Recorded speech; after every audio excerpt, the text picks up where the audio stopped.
It tells the body, you're not alone in this, and your experience is valid. And that validation, that acknowledgement, allows healing that thinking or fixing just doesn't reach. When the time allows, something can shift in the whole circle. It can be very powerful. And so really looking at what makes a circle sacred. And so I want to acknowledge that first, it's the structure. It's the structure. Everyone is equal. So in a sacred circle where people are listening, and actually listening is more important than speaking.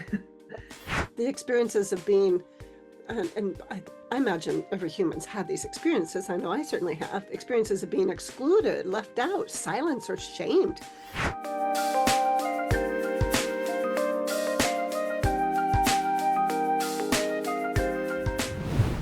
Welcome back to the Healing You Method podcast. I'm Gloria Lybecker, and I'm here with my dear friend, Gail Donahue. And together we're going to explore the neurobiology of trauma, healing, and transformation, and how these threads weave through our everyday lives. Hello, everyone. It's wonderful to be with you. And we just wanted to share with you that Ruth Bergman, the founder of Listening and Lead Coaching, she'll be joining us in a future episode. And we're really looking forward to that conversation. Yeah, her message of listening deeply and leading powerfully is a really beautiful fit for our community. And today we're turning our attention to something close to both our hearts, the power of healing in circles. Yeah.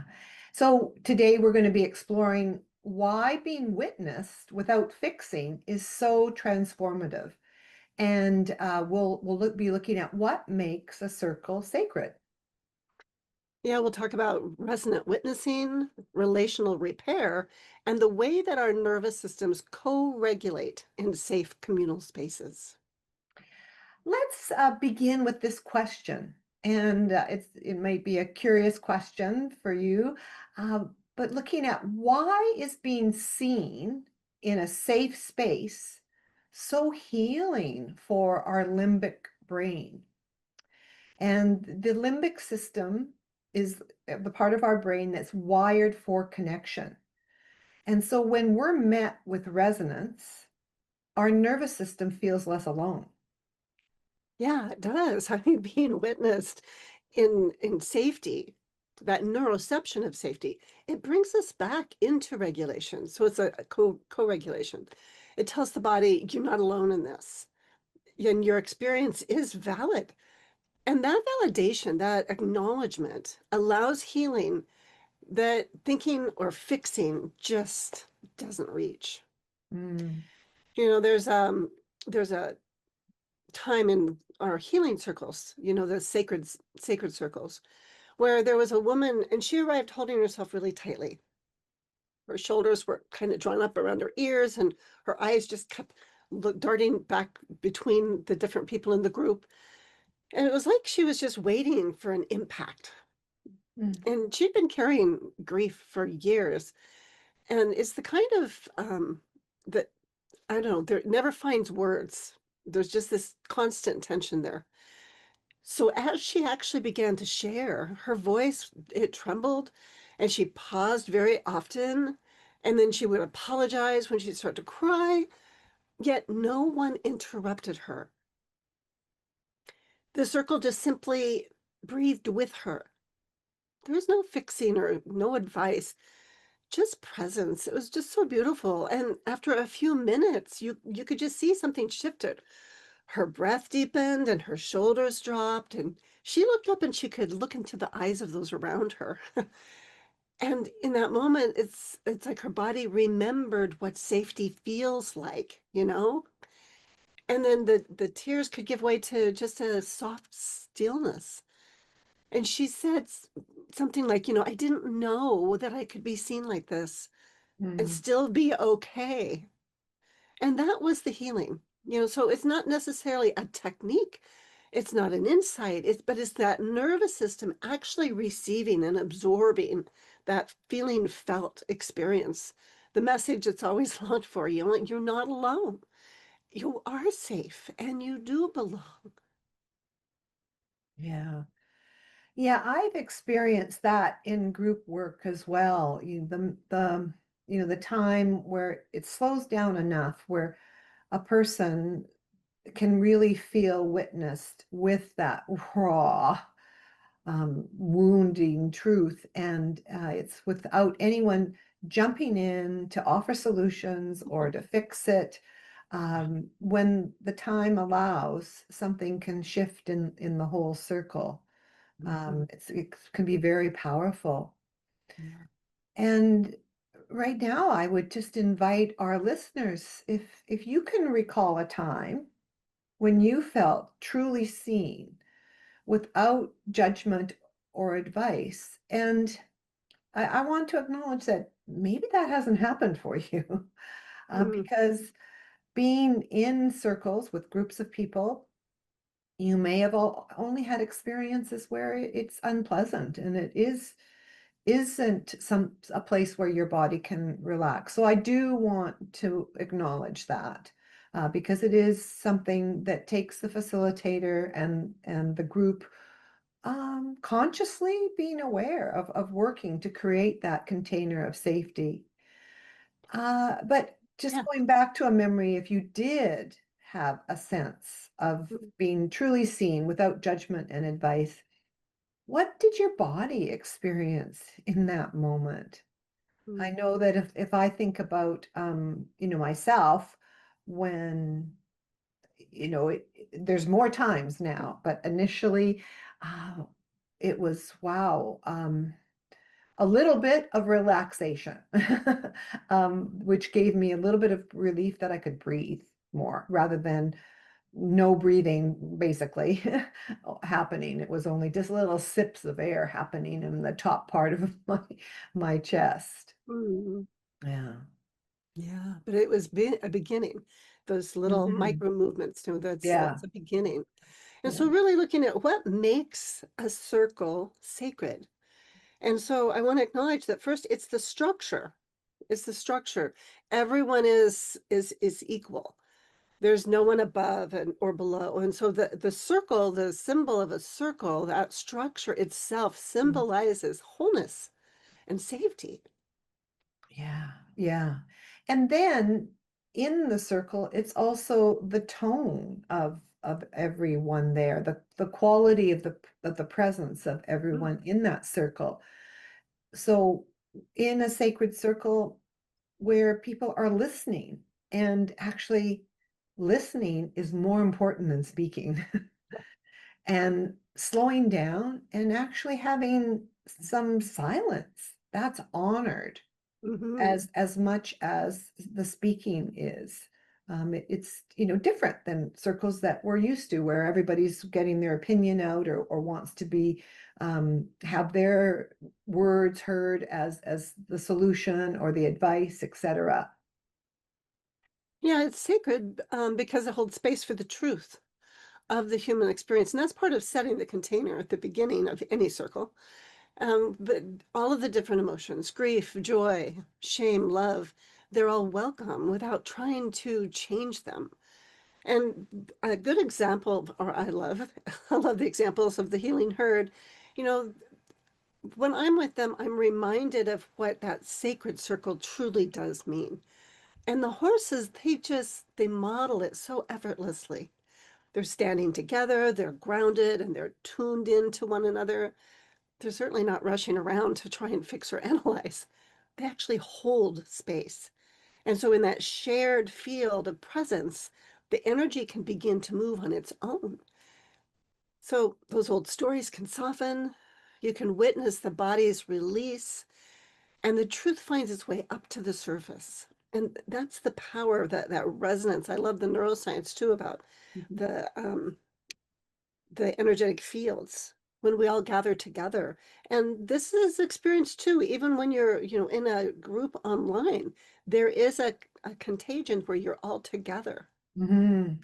And there's a Yeah. power of being together in stillness where nothing's forced and everything is welcomed. Right. Yes, exactly. And I'm your stories recalling for me when you said everything's welcome, Yeah. of one time facilitating a group and we were in the circle and people were sharing. And it was, and earlier in the stages of series of workshops working together. And this one participant said, I'm just really angry.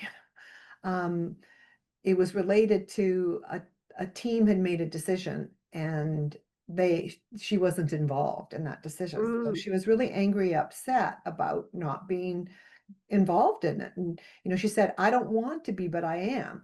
And you could see like her jaw, you could feel that tension there. And her, foot was bouncing away. And then you could feel the rest of the people like kind of getting very uncomfortable in their chairs and their seats.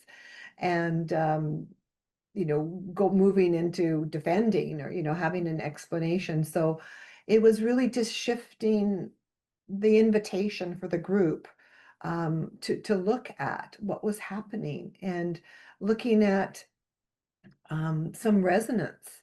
And that's what we ended up doing.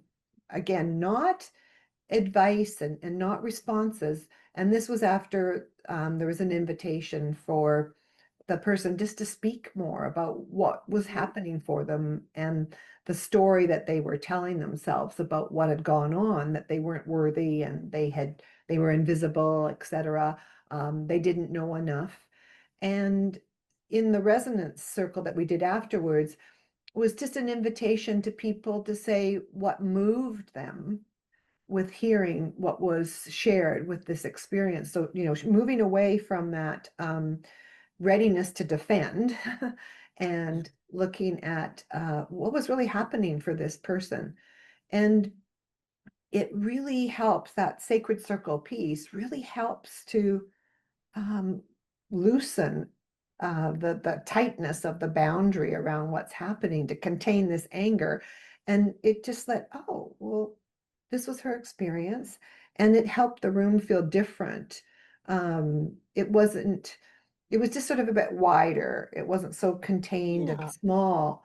And so it was really helpful for this person to be able to express what was true for her and not be additionally feeling that she was wrong by hearing what everybody else was going to say about defending what happened.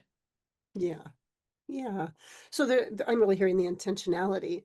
It really does Yeah. make a difference in these sacred circles because there's a shared intention, a shared agreement of how we're holding that space. Yeah. So I'd invite our listeners to just imagine yourself sitting in a circle where you don't have to perform or prove or fix.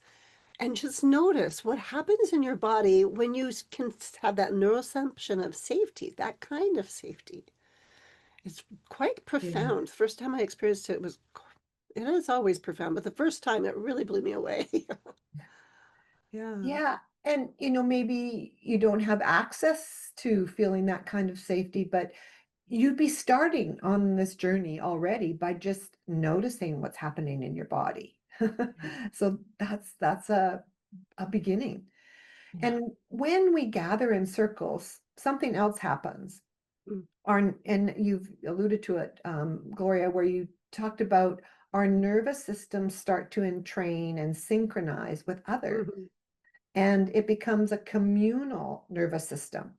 And Yes. that's really powerful because then you have some co-regulation happening. You can have another person can borrow that regulation from the whole because we are humans and we're designed to be in community. So the Absolutely. healing can also be very, very supportive in community.